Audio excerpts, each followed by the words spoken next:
பாருங்கள் எவ்வளோ சூப்பராக இருக்குங்க. அவ்வளோ ஒரு மணமாக இருக்குது. இதே மாதிரி நீங்கள் வீட்டில் செஞ்சு பாருங்கள். 150 கிராம் கடலப்பருப்பை வந்து தண்ணியில் ஊற வச்சு இந்த மாதிரி 1 மணி நேரம் ஊற வச்சு வச்சுருக்கேன் ஃபில்ட்ரு பண்ணி. இதை ஒரு மிக்ஸி ஜாரில் போட்டுக்கலாம்.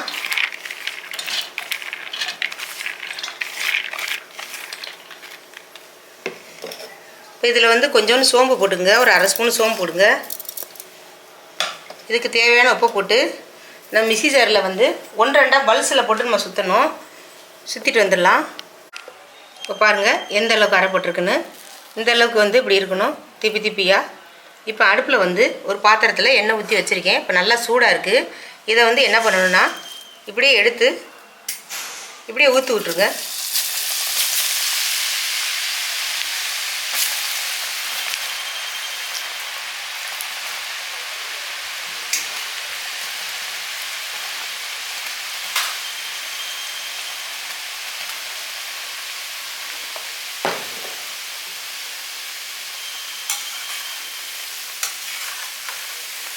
ரொம்ப லைட் வெயிட்டாக எப்படி இருக்குது பாருங்கள், சூப்பராக இருக்குது.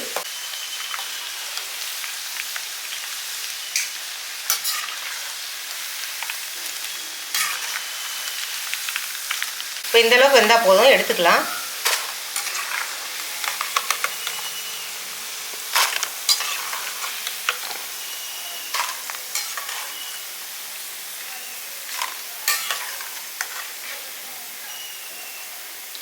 இந்த வடைக்கறிக்கு வந்து நம்ம வடைச்சட்டி ஒன்று வச்சுருக்கோம்.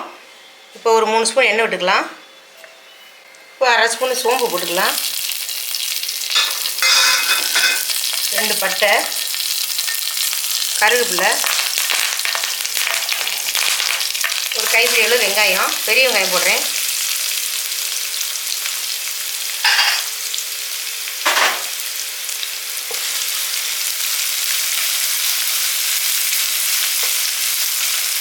வெங்காயம் இந்த அளவுக்கு வதங்கியிருக்கு.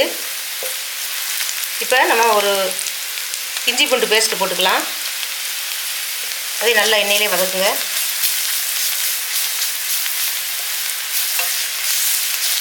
மஞ்சப்பொடி வந்து ஒரு அரை ஸ்பூன் போட்டுக்கிறேன். கரம் மசாலா தூள் கொஞ்சம், மல்லிப்பொடி வந்து ஒரு 2 ஸ்பூன் போடுங்க. மிளகாப்பொடி,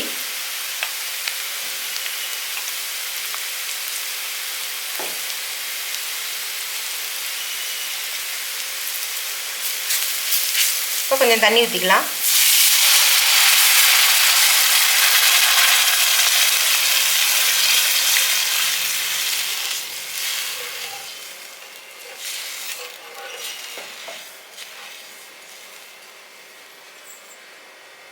இதுக்கு தேவையான உப்பையும் இதிலே போட்டுடலாம்.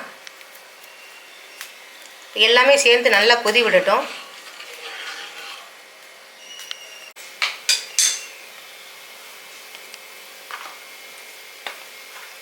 வடைக்கறி அவ்வளோ ஒரு வாசமாக இருக்குது. இந்த மாதிரி பண்ணி பாருங்கள். இது பூரி சப்பாத்திக்கெலாம் பண்ணிக்கலாம். இப்போ இதை நம்ம பொரிச்சு வச்சதை அதில் போட்டுடலாம்.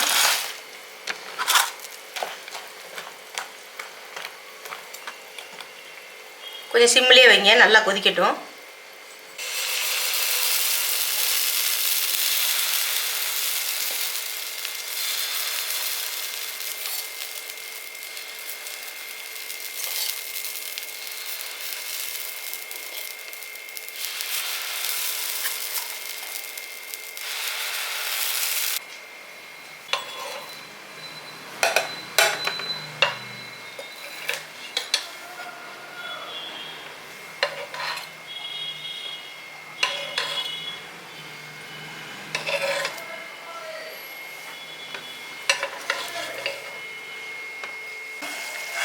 பாருங்கள் எவ்வளோ சூப்பராக இருக்குங்க. அவ்வளோ ஒரு மணமாக இருக்குது. இதே மாதிரி நீங்கள் வீட்டில் செஞ்சு பாருங்கள். இப்போ கருவேப்பிலையெல்லாம் போட்டுக்கலாம். இப்போ அடுப்பு ஆஃப் பண்ணிடலாம். சூப்பராக இருக்குது. இதே மாதிரி நம்ம வீட்டில் வந்து செஞ்சு பாருங்கள். நம்ம சேனலை எல்லோரும் சப்ஸ்கிரைப் பண்ணுங்கள்.